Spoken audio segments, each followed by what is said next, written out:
नमस्कार दोस्तों, इग्नू वाला में आपको लाइव क्लास में आप सभी का मैं स्वागत करता हूं। मेरा नाम है आयुष और आज ये क्लास उन लोगों के लिए होने वाली है जो बहुत ज़्यादा कह रहे थे कि लाइव क्लास होनी चाहिए सर।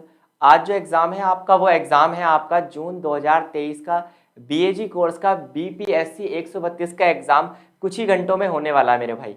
तो सबको एक ऐसी क्लास की ज़रूरत इस समय होगी जो आपको पूरी बुक का रिवीजन करा दे। जी हाँ, आपने बिल्कुल सही सुना। आज की इस क्लास में मैं आपको रिवीजन ही कराने वाला हूँ। उम्मीद है मेरी आवाज़ आपको साफ साफ सुनाई दे रही होगी। अगर आपका कोई भी डाउट आज की क्लास में से बनता है मेरे भाई, तो आप मुझे कमेंट बॉक्स में पूछ सकते हैं। डन, इतनी बात आपको क्लियर हो ही गई होगी। और अगर आपको मेरी आवाज़ साफ साफ सुनाई दे रही हो तो आप मुझे कमेंट बॉक्स में बता दें कि सर आपकी आवाज़ मेरे को एकदम साफ साफ सुनाई दे रही है। डन। इसके अलावा अगर हम बात करें कि जो हमारा आज का सब्जेक्ट कोड है, इसे रिलेटेड दो तीन बातें आपको पता होनी चाहिए कि कैसे पेपर अटेम्प्ट करना है हमें वहां जाकर, किस तरीके से हमें इसमें अच्छे मार्क्स स्कोर करने हैं और कैसे हम इसमें पास हो सकते हैं। तो याद रखिए मेरे भाई, ये जो कोर्स है आपका, ये कोर्स होना चाहिए आपका BAG।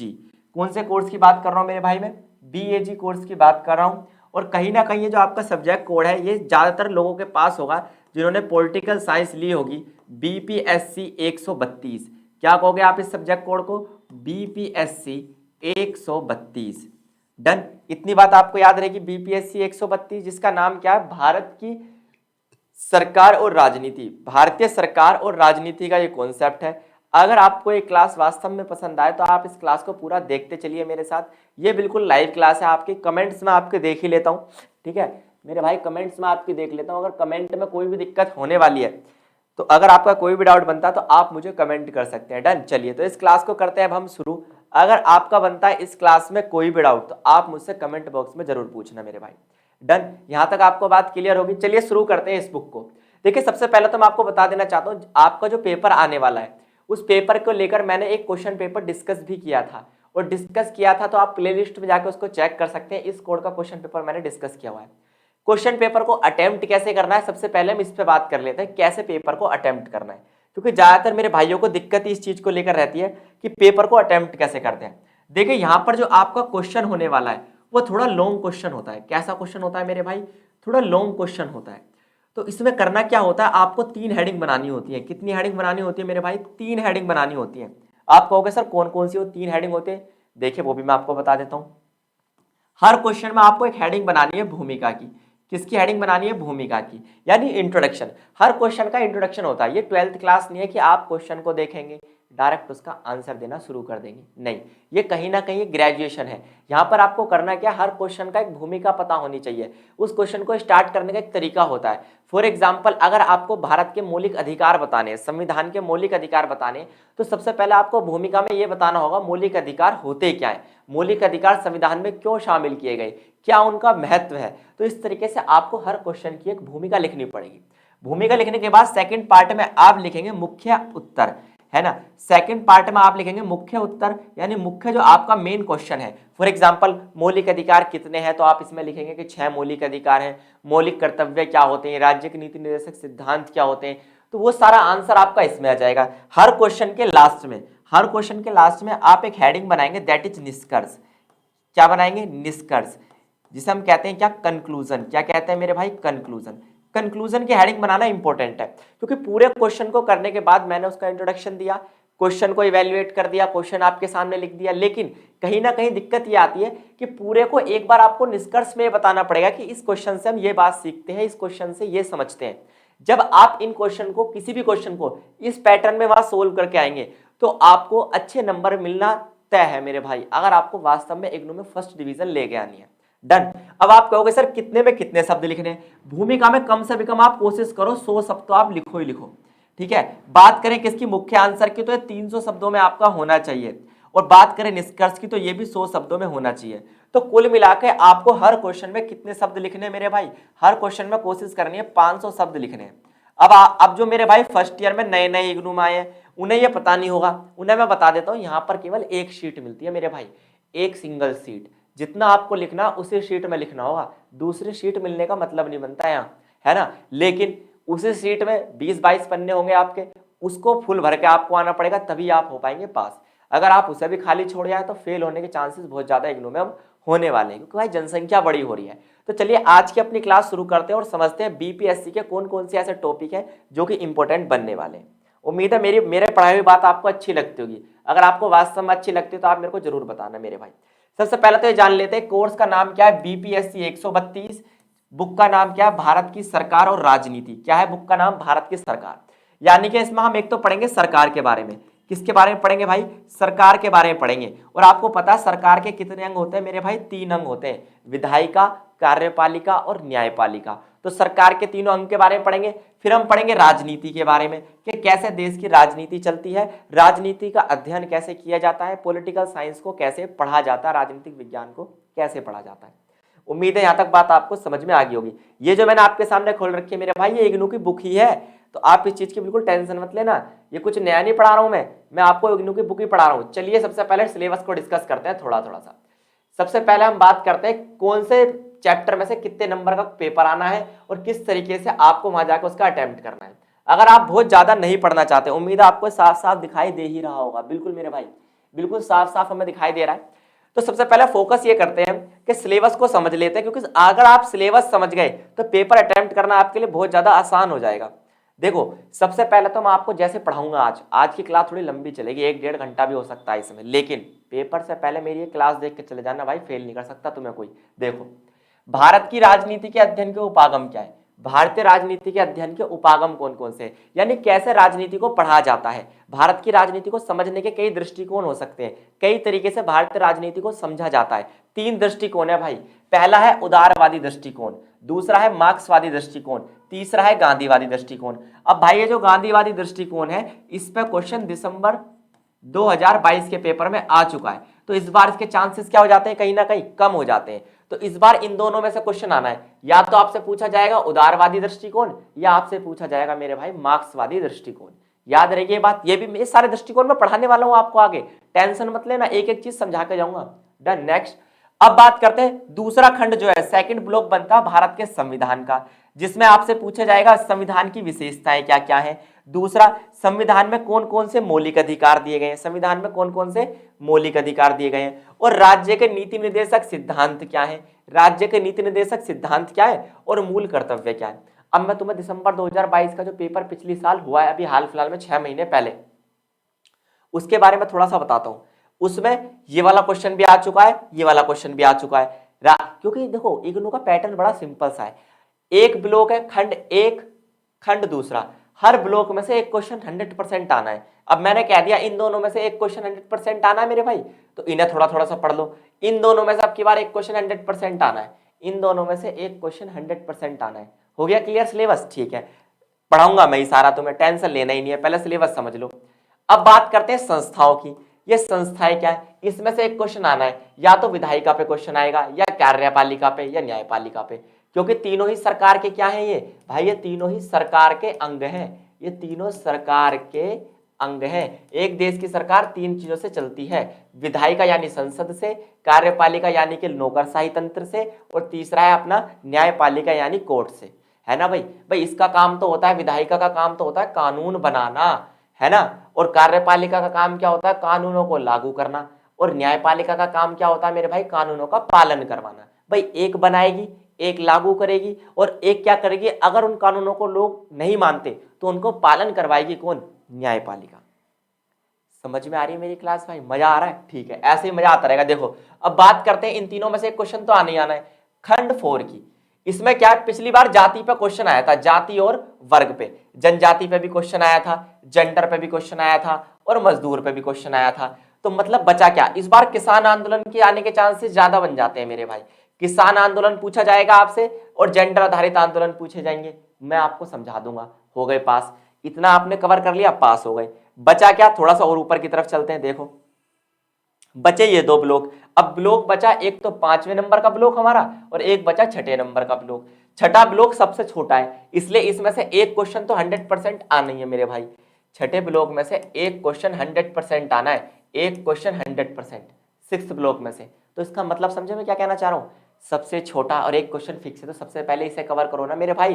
भारत के दल यानी भारत की पार्टियां और दलीय व्यवस्था। और दलीय व्यवस्था में तुम्हें पता है भारत में 70 सालों तक मान लो तो एक ही पार्टी शासन करती रही है, जिसका आपको नाम पता ही है, जिसे हम कहते हैं क्या, कांग्रेस। कांग्रेस की व्यवस्था अगर तुमने समझ ली, कांग्रेस के बारे में समझ गए, तो समझ जाओ ये वाला चैप्टर आपका क्या हो गया मेरे भाई, क्लियर हो गया।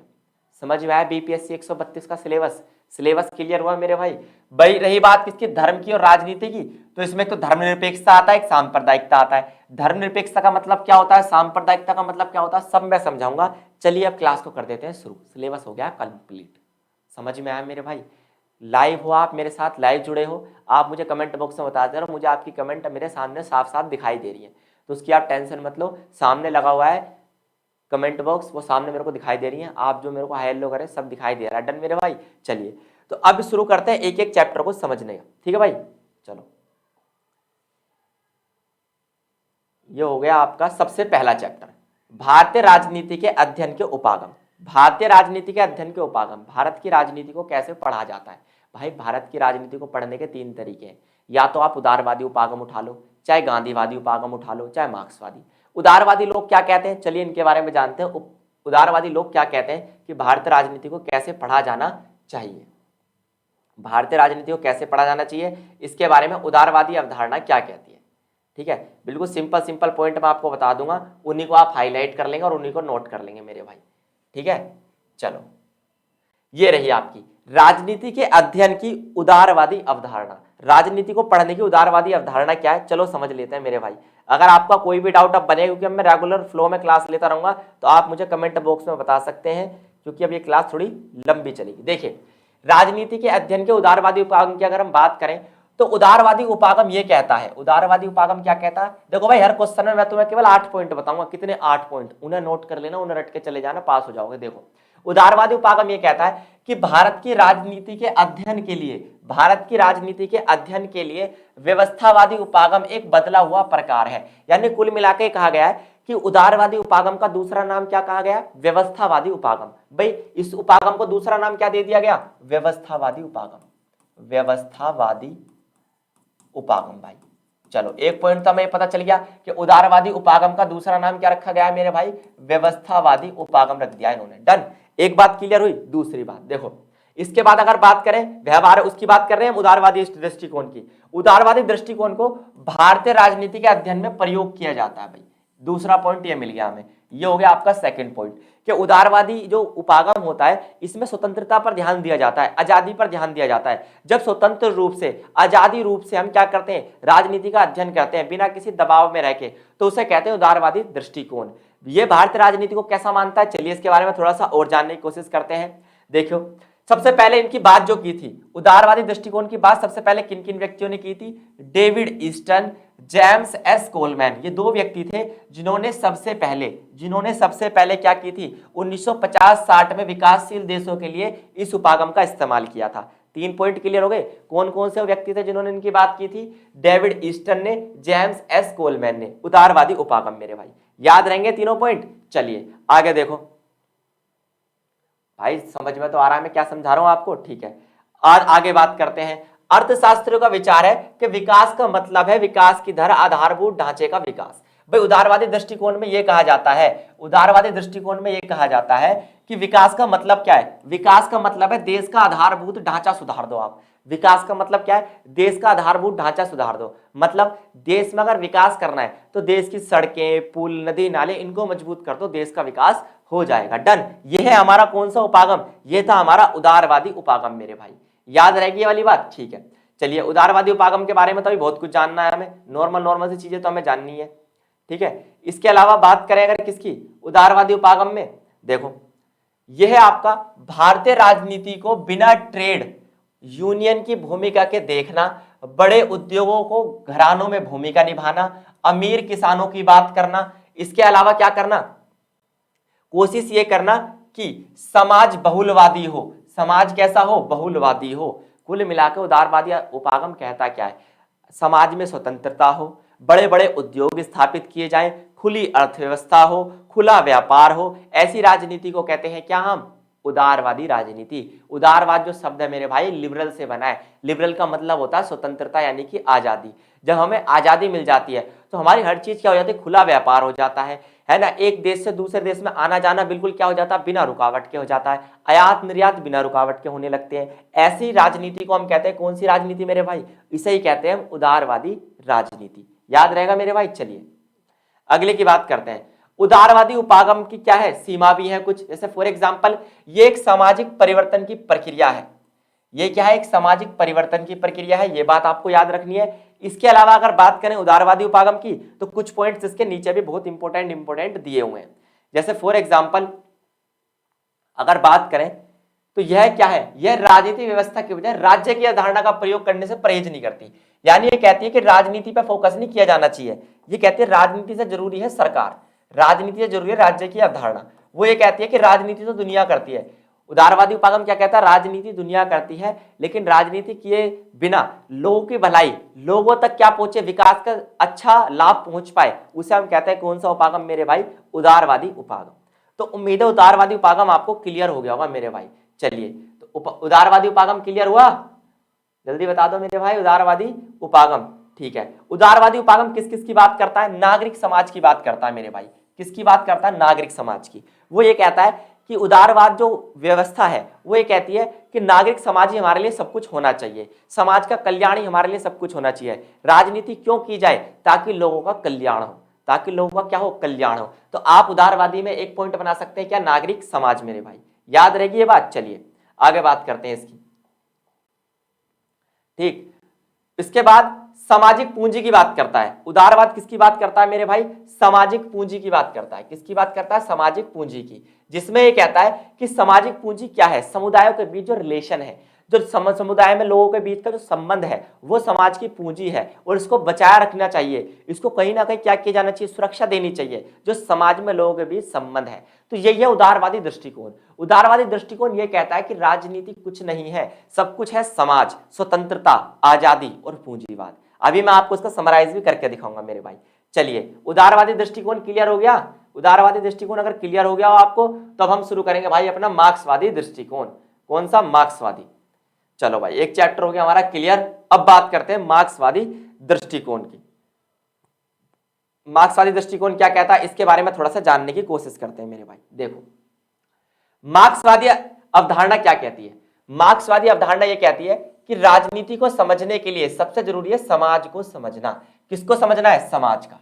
सबसे पहले क्या करना है, समाज का अध्ययन करना है। क्या करना है मेरे भाई, समाज का अध्ययन करना है। मार्क्सवादी जो लोग होते हैं ना, मार्क्सवादी लोग मजदूरों का हित चाहते हैं, ये समाज के गरीब लोगों के बारे में बात करते हैं, ऐसे लोगों को मार्क्सवादी कहते हैं। तो जब मार्क्सवादी लोग राजनीति को समझने की कोशिश करते हैं मेरे भाई, तो बार बार ये कोशिश करते हैं कि गरीब लोगों को हित की बात हो, गरीब लोगों के विकास की बात हो, जो समाज के मजदूर वर्ग हैं उन पर भी ध्यान दिया जाए। ऐसी अवधारणा को क्या कहते हैं हम, ऐसी अवधारणा को कहते हैं मार्क्सवादी अवधारणा मेरे भाई।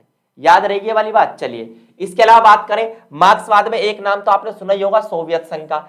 सोवियत संघ की बात करें तो वहां पे समाजवाद होता था भाई। सोवियत संघ की बात करें तो सोवियत संघ में कैसी व्यवस्था थी, समाजवाद थी। आपने पढ़ा होगा 12th क्लास में, सोवियत संघ के बारे में तो पढ़ा होगा 12th क्लास में, वहीं से उठा लो। समाजवाद और मार्क्सवाद में कोई अंतर नहीं है, वही सब कुछ होता है मार्क्सवाद में जो समाजवाद में होता है। जैसे बंद अर्थव्यवस्था होती है, सरकार की सारी जिम्मेदारी बनती है, रोजगार कौन देगी, सरकार, विकास कौन करेगी, सरकार। जब सब कुछ सरकार करेगी, ऐसी अवधारणा को कहते हैं मार्क्सवादी या समाजवादी। याद रहेगा मेरे भाई। चलिए समाज में परिवर्तन की बात करती है, किसकी बात करता है, मार्क्सवाद समाज में परिवर्तन की बात करता है। राजनीति को समझने के लिए, राजनीति को समझने के लिए ये क्या है, एक दृष्टिकोण है। राजनीति को समझने का क्या है, एक दृष्टिकोण है। इतनी बात याद रहेगी। चलिए आगे बात करते हैं।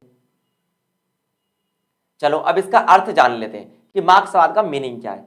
क्या है मार्क्सवाद का मीनिंग, ठीक है। तो सबसे पहली बात तो मैंने ये बताई कि इसमें सबसे जरूरी किसको माना गया है, समाज को माना गया है। मार्क्सवाद में सबसे जरूरी माना गया है मेरे भाई किसको, समाज को। इसके साथ साथ ये कहता है कि समाज में जो निचला वर्ग है उसको लेकर जो उत्पीड़न होता है उसको क्या करना है, समाप्त करना है। भाई आपको तो पता ही है हमारे समाज में होता क्या है, ऊंची जात के लोग नीची जात के लोगों के साथ अच्छा व्यवहार नहीं करते, है ना। अमीर लोग गरीब के साथ और मालिक लोग मजदूर के साथ अच्छा व्यवहार नहीं करते।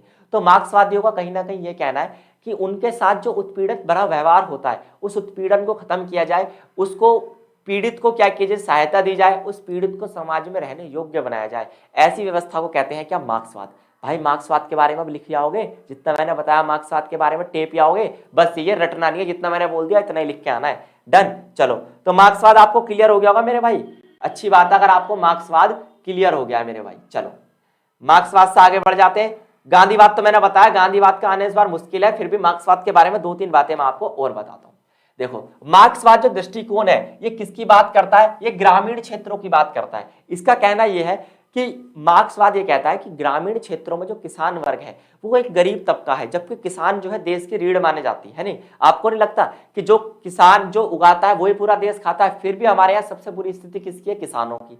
तो जब हम मार्क्सवादी दृष्टिकोण की बात करते हैं तो मार्क्सवादी दृष्टिकोण ये कहता है कि कहीं ना कहीं किसानों पर, ग्रामीण क्षेत्रों पर ध्यान दिया जाए, कहीं ना कहीं उनके आर्थिक विकास पर ध्यान दिया जाए मेरे भाई। याद रहेगी आपको इतनी बात, बिल्कुल नॉर्मल से लीड लगा के बैठ जाओ, क्लास लंबी चलने वाली है मेरे भाई, तो ऐसा नहीं जल्दी जल्दी देख के आप चले गए, बिल्कुल आराम से तसल्ली में एक एक बात को समझ लो, ठीक है। चलो बहुत रिक्वेस्ट पर, तुम्हारी रिक्वेस्ट में मैं क्लास ले रहा हूँ, वरना इस क्लास को बहुत ज्यादा लंबी मैं नहीं लेता बिल्कुल भी, ठीक है भाई। अब बात करते हैं आंदोलन की। भाई मार्क्सवादियों को यह कहना है कि किसान हो, ठीक है, या फिर आंदोलन हो, दोनों का एक सीधा सा संबंध है। किसान करते क्या है, जब उनके साथ सही व्यवहार नहीं होता तो अपनी मांगों को पूरा करने के लिए क्या करते हैं, आंदोलन पर उतर आते हैं। जैसे आपको याद होगा भारत की जो किसान यूनियन है, एक एग्जांपल आप इसमें दे सकते हैं, जो भारत का किसान संघ है ना, जिसमें आपने महेंद्र टिकैत का नाम सुना होगा। किसका नाम सुना होगा, महेंद्र टिकैत। सुना है महेंद्र टिकैत के बारे में, जिसने अभी क्या किया था, किसान आंदोलन किया था, और गाजीपुर पर किसान बैठे रहे थे किसान बिल को माफ कराने के लिए। तो ऐसे किसान आंदोलन की सब धारणा में होते हैं, मार्क्सवादी में होते हैं मेरे भाई। तो उम्मीद है आपको भारतीय राजनीति के अध्ययन के दोनों उपागम समझ में आए। चलो इन्हें समराइज कर देता हूं आपके लिए, केवल आपके लिए कर रहा हूं भाई ये काम, तो जरूर लाइक करें और अपने दोस्तों तक इस चीज को जरूर शेयर करके जाना है मेरे भाई। चलो भाई देख लो भाई, जो मैं तुम्हें समझाने की अब कोशिश कर रहा हूं, ठीक है, क्योंकि मैंने एक चैप्टर क्लियर कर दिया है तो अब मैं उसी चैप्टर को आपको समझाऊंगा, ठीक है भाई। चलो देखो भाई, तो मैंने आपको बताया मेरे भाई, क्या बताया मैंने आपको, इतना याद रखना है, मैंने आपको बताया भारत की राजनीति। क्वेश्चन आपको पेपर में पूछेगा कि भारतीय राजनीति के जो अध्ययन हम करते हैं, भारतीय राजनीति का क्या करते हैं मेरे भाई, जो अध्ययन करते हैं, इसके उपागम कौन कौन से हैं। आपसे पूछेगा इसके उपागम कौन कौन से हैं, तो आप बताओगे इसके 2 उपागम हैं, एक तो है उदारवादी, है ना, एक तो है कौन सा मेरे भाई, एक तो है आपका कौन सा मेरे भाई, उदारवादी। कौन सा कहोगे आप इसे, उदारवादी उपागम है। दूसरा अभी मैंने आपको बताया कौन सा है, मार्क्सवादी। एक कौन सा है मेरे भाई, मार्क्सवादी, और एक है आपका गांधीवादी। कौन सा उपागम है मेरे भाई, गांधीवादी। कौन सा उपागम, गांधीवादी। तो उदारवादी, मार्क्सवादी और गांधीवादी। उदारवादी में मैंने क्या बताया, चलो इसे जान लो। उदारवादी बता दूं, उदारवादी देख लो। देखो उदारवादी में मैंने आपको 2-3 बातें बताई जो आपको एग्जाम में याद रखनी है मेरे भाई, है ना। उदारवादी उपागम, कौन सा, उदारवादी उपागम। पहला पॉइंट इसमें याद रखना कि इसमें हमेशा स्वतंत्रता पर ध्यान दिया जाता है, लोगों की आजादी पर ध्यान दिया जाता है। दूसरी बात, इसे व्यवहारवादी उपागम भी आप कह सकते हो। क्या कह सकते हो, इसका दूसरा नाम है व्यवहारवादी उपागम। तीसरी बात, ये बात करता है पूंजीवाद की, ये बात करता है किसकी मेरे भाई, पूंजीवाद की, प्लस ये बात करता है खुली अर्थव्यवस्था की। कैसी, खुली अर्थव्यवस्था, जहां कोई रोक टोक ना हो, ये बात करता है किसकी, खुली अर्थव्यवस्था की। साथ साथ ये बात करता है मेरे भाई, ये कहता है कि लोगों के बीच में ना रुकावटें ना हो, है ना, लोगों के बीच में रुकावटें ना हो, समाज ही सब कुछ है ना, ये बात करता है समाज की। और समाज के अंदर लोगों का जो संबंध है, लोगों के जो संबंध है उन्हें ये कहता है क्या, वो ये हमारी समाज की पूंजी। क्या कहता है, यही है हमारी समाज की पूंजी। तो समझ में आया भाई उदारवादी दृष्टिकोण। उदारवादी में इन्हीं पॉइंट पे बेस का आपको क्या करना है, एक्सप्लेन करना आना चाहिए भाई। जिसको एक्सप्लेन करना नहीं आता ना वो परेशान हो जाता है जिंदगी में। कारण क्या है, छोटी सी बात को लंबा बढ़ा चढ़ाकर खींचना अपने आप में एक टैलेंट है, और वो तुम्हें डालना पड़ेगा अगर ग्रेजुएशन में क्या करना है, पास होना है। ग्रेजुएशन में पास होने के लिए ऐसा टैलेंट तो हमें आना ही चाहिए कि कैसे एक बात को लंबा खींचा जाए, ठीक है मेरे भाई। एक ब्लॉक मैंने आपको क्लियर कर दिया है, चलिए सेकंड ब्लॉक पे चलते हैं और उसको समझने की हम कोशिश करते हैं मेरे भाई। एक ब्लॉक क्लियर, सेकंड ब्लॉक पे आ जाओ भाई। चलो भाई एक ब्लॉक क्लियर हो गया, तो अब हम आ जाते हैं अपने सेकंड ब्लॉक पे, ठीक भाई। ये मैंने पूरी वेबसाइट खोली हुई है भाई ई ज्ञान कोर्स की। तो अब मैं आ जाता हूं, अब तुम्हें क्या पढ़ाऊं, भारत का संविधान। अब पढ़ाऊंगा भारत का संविधान, ठीक है भाई। चलो भाई ब्लॉक नंबर हो गया सेकंड, भारत का संविधान और पढ़ लो। जितना मेरे से हो रहा है भाई उतनी तुम्हारी हेल्प कर रहा हूं मैं, तो तुम्हारा ये फर्ज बनता है कि तुम इस क्लास को लगातार जब तक तुम्हारा पेपर नहीं होता 1-1.5 घंटे तक लगातार देख के जाओ। अपने उस ग्रुप में जरूर शेयर कर दो भाई, मेरे लिए अगर कुछ करना चाहते हो ना, अपने इग्नू वाला जो ग्रुप है उसमें शेयर कर दो ताकि दूसरे लोगों की भी सहायता मिले। आप किसी ना किसी ग्रुप में शामिल जरूर होंगे, वहां शेयर कर दो, सब्सक्राइब की कह देना, इतना बहुत है भाई। ठीक है, तो अगर आपने ये काम मेरे लिए कर दिया तो ऐसी लाइव क्लास आपको हर सब्जेक्ट की मिलेगी, है ना भाई, वरना तो क्या फायदा, डिमोटिवेट हो जाए इंसान। ठीक है, चलो भाई अब बात करते हैं खंड क्या है की, किसकी बात करते हैं, दूसरे खंड की। अब मेरे भाई इसमें क्या क्या पढ़ेंगे मैं आपको बता देता हूं।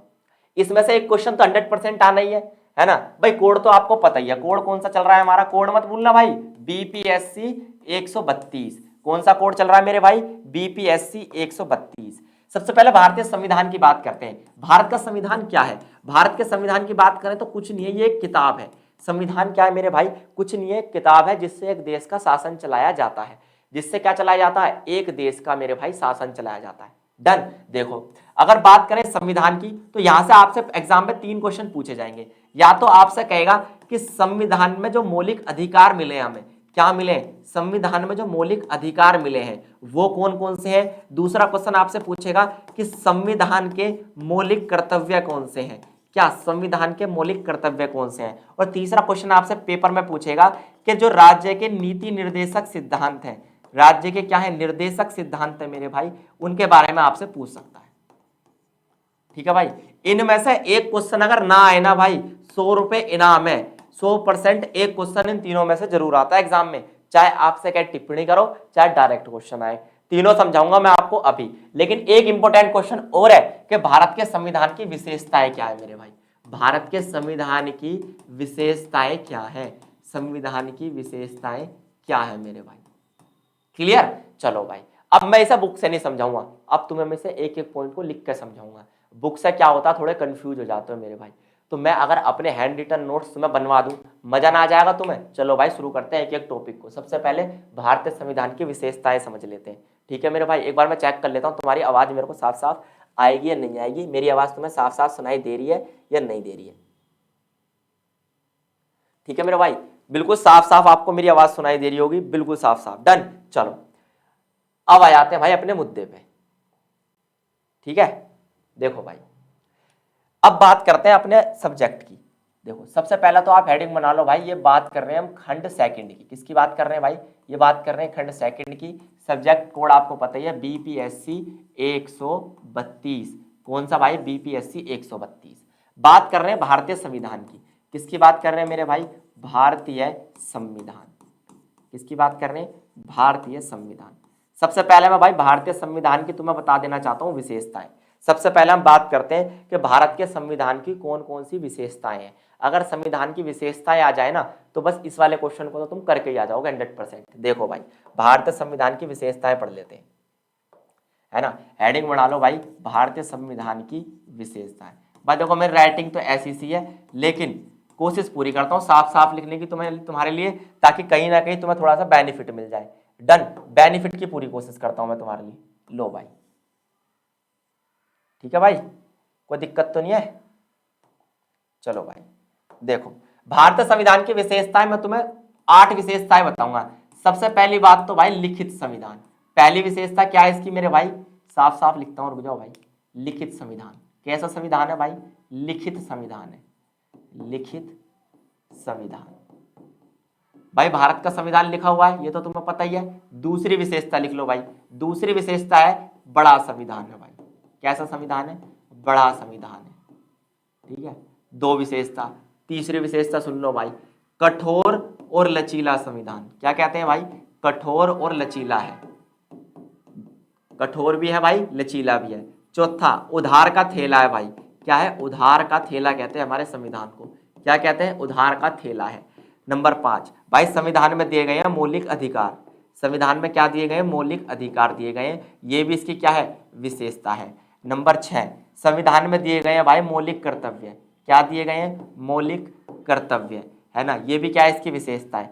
नंबर 7 संविधान में दिए गए हैं सरकार, है ना, सरकार के बारे में संविधान में दिया गया है। नंबर 8 भाई, नंबर 8 कानून दिए गए हैं भाई, नियम दिए गए हैं। ठीक है, 8 विशेषता बता दी, नोट कर लो मेरे भाई। 8 की 8 विशेषता मैं समझाने वाला हूं तुम्हें, तुम्हारे दिमाग में घुसेड़ दूंगा ये क्वेश्चन। 10 नंबर में आता भाई, कितने नंबर में आता है क्वेश्चन भाई, लिख लो, हेडिंग बना लो भाई, 10 नंबर में 100% ये क्वेश्चन आता भाई। 10 पॉइंट बता दिए, 8 पॉइंट बता दिए, बना लेना। पेपर में क्वेश्चन अगर आपसे पूछे ना भारतीय संविधान की विशेषताएं क्या क्या है, तो ये विशेषताएं लिखी है ना। चलो शुरू करते हैं, एक एक विशेषता समझनी। देखो मेरे भाई, सबसे पहली लिखित संविधान। भारत का संविधान कैसा है मेरे भाई? लिखित संविधान है। लिखित का मतलब लिखा हुआ संविधान है। ऐसा संविधान है जो कि पूरी तरीके से हैंड रिटन है ना, कि कैसे लिखा गया? हाथों से लिखा गया है। 2 भाषाओं में, हिंदी इंग्लिश दोनों में लिखा गया, हस्तलिखित लिपि है क्या हमारा संविधान। दुनिया का एकमात्र तो नहीं है, लेकिन दुनिया का सबसे बड़ा संविधान है। दुनिया का क्या है मेरे भाई? सबसे बड़ा संविधान है जो हाथों से लिखा गया है। ऐसा नहीं है प्रिंटिंग मशीन में प्रिंट कर दिया, नहीं, हाथों से लिखा गया संविधान है। दुनिया का सबसे बड़ा संविधान है मेरे भाई, याद रहेगी वाली बात। चलो, इसके अलावा कठोर और लचीला है। कठोर क्यों है? क्योंकि हमारा संविधान ऐसा नहीं है कोई भी जाके उसमें कानून नियम बदल देगा। अब मोदी सरकार है, आए दिन कुछ ना कुछ बदलती रहती है संविधान में, लेकिन कितनी डिफिकल्टी आती है उसको चीजों को बदलने में भी। चीजों को बदलने में भी उसे क्या आती है? डिफिकल्टी आती है। तो इसका मतलब समझे, इसका मतलब सीधा सही है कि संविधान में चेंज करना बहुत ज्यादा क्या है? कठिन है। संविधान में चेंज नहीं कर पाते। संविधान में चेंज करना क्या है मेरे भाई? बहुत ज्यादा कठिन है। संविधान में चेंज करना कठिन है, इसलिए क्या कठोर है, लेकिन चेंज किया जा सकता है मेरे भाई। चेंज हो तो जाता है ना, तो लचीला भी है। तो हमारा संविधान कठोर भी है और लचीला भी है।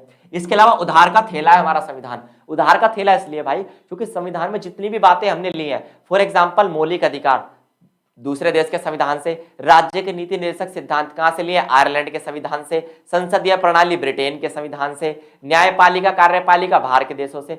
तो जब सारी व्यवस्था हमने बाहर के देशों से ही ली है, तो ये उधार का थैला नहीं हो गया? जितने भी हमारे कॉन्सेप्ट संविधान में लिखे हुए हैं ना, सब बाहर से लिए हमने, कुछ भी हमारा नहीं है। मौलिक कर्तव्य सोवियत संघ से, यानी रसिया से, रूस से, सारा हमने बाहर से लिया हुआ है, कुछ भी हमारे देश से अपना नहीं बनाया। डन। इसके अलावा मौलिक अधिकार हमारे संविधान में दिए गए हैं। कितने मौलिक अधिकार दिए गए हैं मेरे भाई?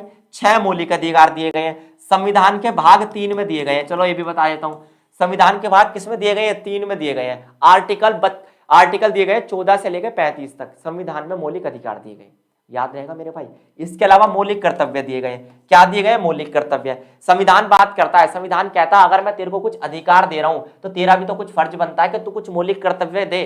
अगर मैं तेरे को कुछ अधिकार दे रहा हूं, फॉर एग्जाम्पल तेरे को स्वतंत्रता का अधिकार है, समानता का अधिकार है, सारे अधिकार मैं तुम्हें बताऊंगा अभी, लेकिन अगर मैं तुझे अधिकार दे रहा हूं मेरे भाई, तो तेरा फर्ज बनता है ना देश के लिए तो कुछ करे। जैसे देश के झंडे का सम्मान करे, देश के राष्ट्रगान का सम्मान करे, देश के संविधान का सम्मान करे, देश की संपत्ति की सुरक्षा करे, देश की सुरक्षा करे। ऐसे कुछ क्या होते हैं? हमारे मौलिक कर्तव्य होते हैं मेरे भाई।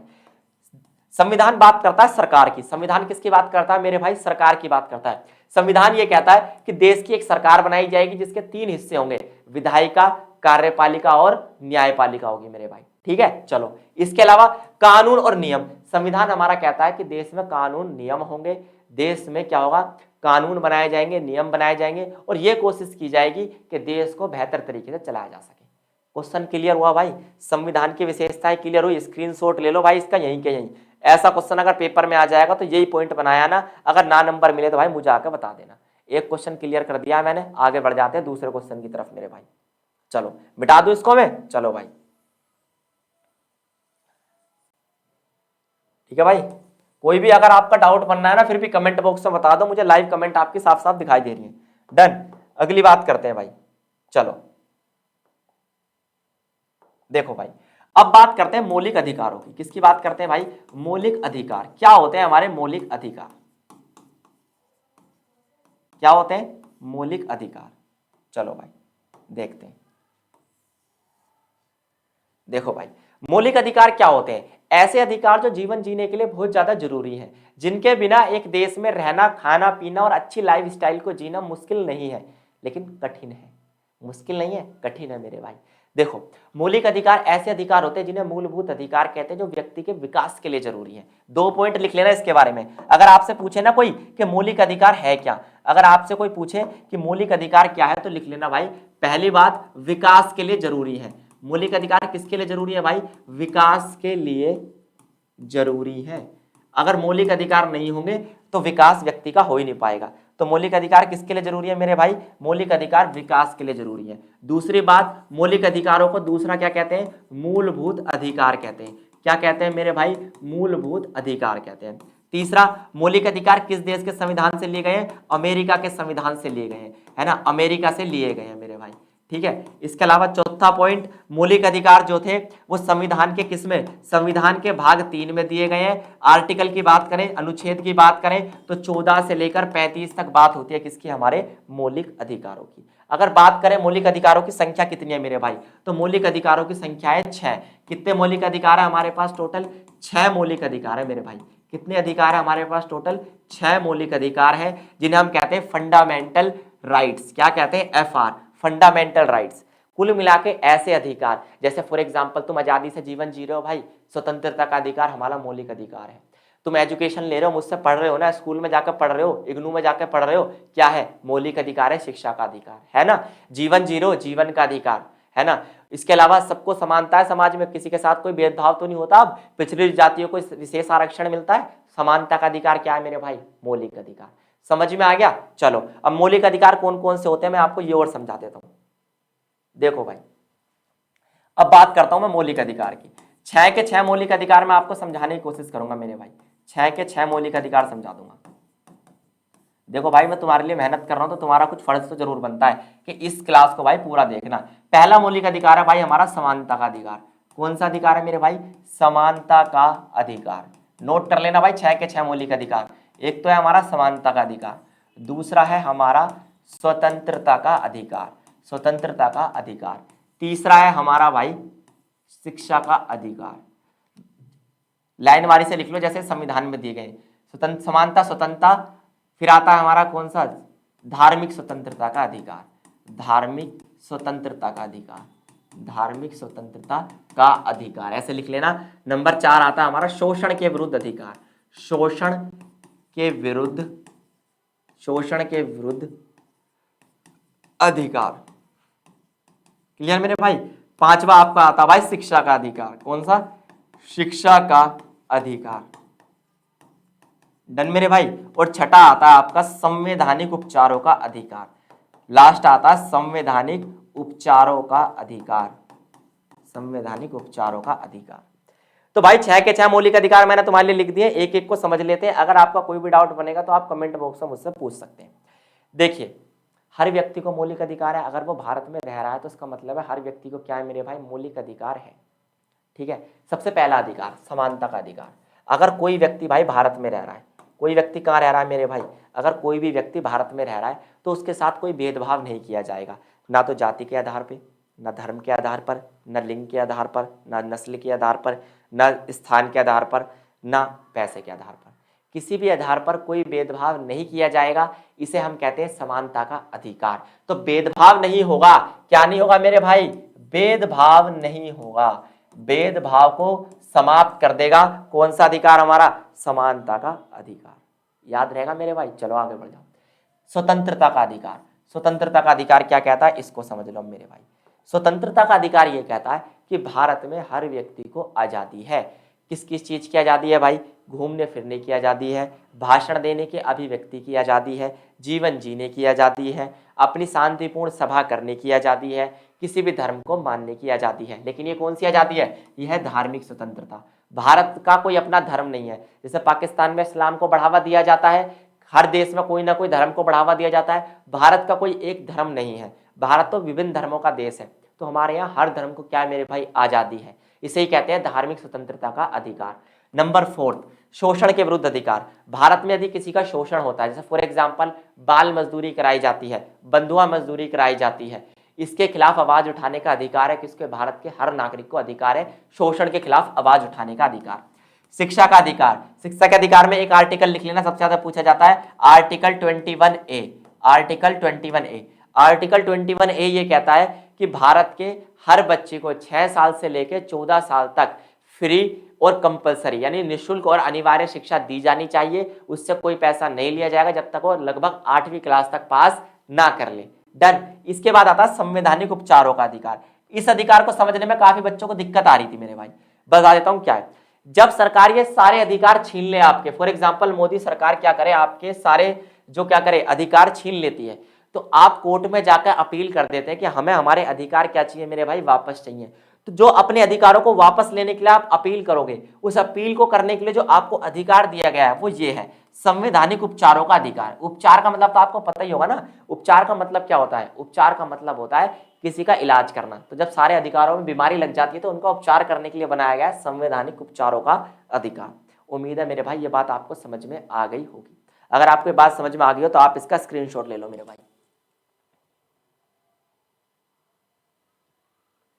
चलो भाई, समझ में आ गई वाली कहानी, ये कहानी समझ में अगर आपके आ गई हो तो चलिए आगे बढ़ जाते हैं। ये तो थे भाई मौलिक अधिकार। अब बात करते हैं थोड़ी सी किसके बारे में, अब बात करते हैं मौलिक कर्तव्य। किसकी बात करते हैं मेरे भाई? मौलिक कर्तव्य। ठीक है भाई, देखो मौलिक कर्तव्य क्या होते हैं आपके। मौलिक कर्तव्य कुछ नहीं होते, जिस तरीके से अभी मैंने बहुत सारे अधिकार दिलाए सरकार से आपको, उसी तरीके से अब आपको मिलेंगे कुछ कर्तव्य। कुछ कर्तव्य यानी कुछ ऐसे काम जो आपको देश के लिए करने चाहिए, उन्हें कहते हैं हम क्या? मौलिक कर्तव्य। क्या कहते हैं मेरे भाई? मौलिक कर्तव्य। सबसे पहले तो मैं आपको बता देता हूँ कि संविधान में कहाँ दिए गए हैं। आपको पता होना चाहिए ना कि भाई सर जी एक बार हमें बता दो, आप बढ़िया पढ़ाते हो ये तो बच्चे कहते ही हैं, पर हमें ये तो बता दो कि मौलिक कर्तव्य संविधान में दिए कहाँ हैं। संविधान के आर्टिकल 51A में दिए गए हैं हमारे क्या? मौलिक कर्तव्य। क्या होते हैं? कुछ ऐसे कर्तव्य, ऐसे कर्तव्य जो हर नागरिक को करने चाहिए, है ना। किसके कर्तव्य हैं? ये नागरिक के कर्तव्य हैं। क्या ये न्याय संगत होते हैं? क्या ये न्याय संगत होते हैं? नहीं, ये न्याय संगत नहीं होते। आप कहोगे सर ये न्याय संगत का मीनिंग क्या है? समझ में नहीं आया, आपने क्या लिख दिया, बता देता हूँ। न्याय संगत का मतलब ये होता है कि अगर आप मौलिक कर्तव्यों का पालन नहीं करते तो आपको कोई सजा नहीं होगी।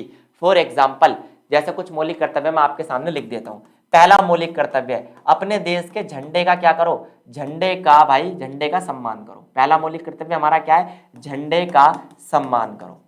क्या है हमारा? झंडे का सम्मान करो। दूसरा है संविधान का पालन करो। एक मौलिक कर्तव्य हमारा क्या है? संविधान का पालन करो। ठीक है, इसके अलावा झंडे के सम्मान के साथ साथ लिख लेना देश के राष्ट्रगान का सम्मान करना। देश के राष्ट्रगान का सम्मान करना। इसके अलावा देश की रक्षा करना। देश की रक्षा करना हमारा क्या है? मौलिक कर्तव्य है। इस तरीके से बहुत सारे हमारे मौलिक कर्तव्य हैं, लेकिन टोटल कितने हैं मैं आपको बताता हूँ। पहले 10 थे, अब कितने मौलिक कर्तव्य हमारे पास? लगभग 11 मौलिक कर्तव्य हैं, है ना। जो 11वां मौलिक कर्तव्य है वो 86वें संविधान संशोधन के द्वारा हमने जोड़ा था, जिसमें हमने कहा था कि 6 से 14 साल तक के जो बच्चे होंगे, 6 से 14 साल तक के बच्चे होंगे, उन्हें फ्री एजुकेशन दी जाएगी। उन्हें क्या दी जाएगी मेरे भाई? फ्री एजुकेशन दी जाएगी, बिल्कुल फ्री ऑफ कॉस्ट शिक्षा दी जाएगी। ये हमारे मौलिक कर्तव्य होते हैं। बता दिया, सुन लिया, कुछ समझ में नहीं आया? अब सुन लो ध्यान से। मौलिक कर्तव्य कुछ नहीं होते, कुछ ऐसे काम जो हमें सरकार के लिए, देश के लिए करने चाहिए। अगर नहीं करेंगे तो भी कोई दिक्कत नहीं है, कर देंगे तो भाई अपने मन की बात है ना। अगर हम सरकार से कुछ अधिकार चाहते हैं तो सरकार के लिए कुछ करना भी तो पड़ेगा। जो काम हमें सरकार के लिए करने पड़ते हैं उन्हें कहते हैं क्या? मौलिक कर्तव्य। मौलिक कर्तव्य किसके कर्तव्य? नागरिक के कर्तव्य। न्याय संगत होते हैं? नहीं होते। मतलब समझे, इसके लिए कोई सजा नहीं मिलेगी। दूसरी बात, झंडे का सम्मान करना, राष्ट्रगान का सम्मान करना, देश की रक्षा करना, संविधान का पालन करना। टोटल मौलिक कर्तव्य 11 हैं। 86वें संविधान संशोधन से 11वां जोड़ा था हमने। पहले कितने थे? पहले केवल 10 थे मेरे भाई। अब कितने हो गए हैं बढ़ के? अब 11 हो गए। ठीक है, 6 से 14 साल तक के बच्चों को फ्री शिक्षा दी जानी चाहिए। ये भी क्या हमारे देश का मौलिक कर्तव्य है, सबको निभाना चाहिए ना। और ये जिम्मेदारी किसकी है पता है? हमारे माता पिता की। डन। तो अगर वो आपको पढ़ा रहे हैं और ये कह रहे हैं ना कि हम तुम पे एहसान कर रहे हैं, तो एहसान नहीं कर रहे, ये उनका क्या है मेरे भाई? मौलिक कर्तव्य है। समझ में आया भाई? मेहनत कर रहा हूँ तुम्हारे लिए, मजे मत लेना, क्लास को पूरी लेके जाना। पूरी 1 घंटा हो गया अब हमें, 1 घंटे क्लास पूरी देके जाऊंगा। मेन क्वेश्चन बता रहा हूँ बस। चलो आगे बढ़ जाओ। राज्य के नीति निर्देशक सिद्धांत, अब बताऊंगा मैं तुम्हें राज्य के नीति निर्देशक सिद्धांत। नीति निर्देशक सिद्धांत क्या होते हैं मेरे भाई? देखो, जिस तरीके से अभी मैंने नागरिकों के मौलिक कर्तव्य बताए थे भाई, अगर बात करें कि नागरिकों के जो काम होते हैं वो क्या होते हैं? उनके मौलिक कर्तव्य। नागरिकों के काम क्या होते हैं? उनके मौलिक कर्तव्य होते हैं नागरिकों के काम, है ना। इसके अलावा अगर हम बात करें राज्य यानी सरकार, तो सरकार के भी कुछ काम होते हैं।